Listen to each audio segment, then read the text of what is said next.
I'm Caressa Stinchcomb.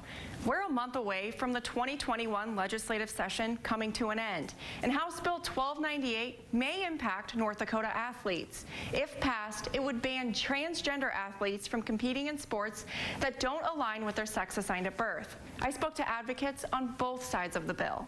North Dakota joins dozens of other states in what legislators are calling a proactive bill. I did testify, don't think this can't happen in North Dakota.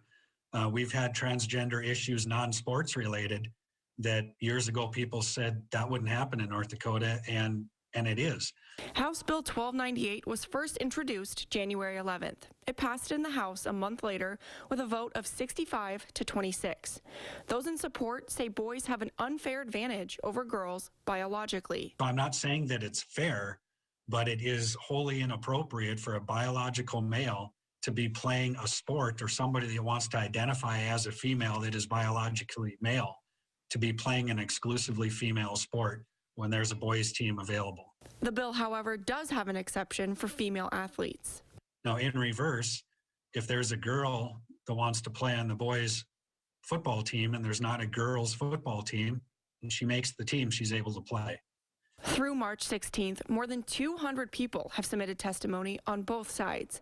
Those in opposition, however, say it reinforces stereotypes. Making assumptions on gender and how physical traits are tied to gender, when really anybody of any gender can have strength, speed, agility, and some of the concerns that they have. Kruger says Magic City Equality is working with other organizations to educate the community about what the passage of the bill could mean. There is at least one North Dakota student I know of who, if this bill passes, will not be able to continue on the team that they are playing on. And aside from not being allowed to play in sports, they're going to face some further discrimination and, I fear, bullying. The bill, if passed, would apply to K-12 teams, not college or club sports. In my mind, and I've got two young girls, it's protecting their opportunity to grow and thrive amongst their peers, learn how to compete, learn how to associate, learn how to be a good teammate, learn how to win and accept a loss if you have one. And they're doing it on an equal playing field with other girls their age. However, Kruger and other bill opposers want legislators to take a closer look before passing the bill into law.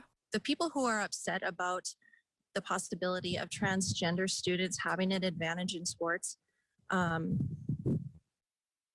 just feel that they are coming at this from the wrong angle, an angle of misunderstanding, a lack of empathy, and outright discrimination. The Senate Judiciary Committee gave it a do-pass recommendation. The full Senate has not yet voted on the bill.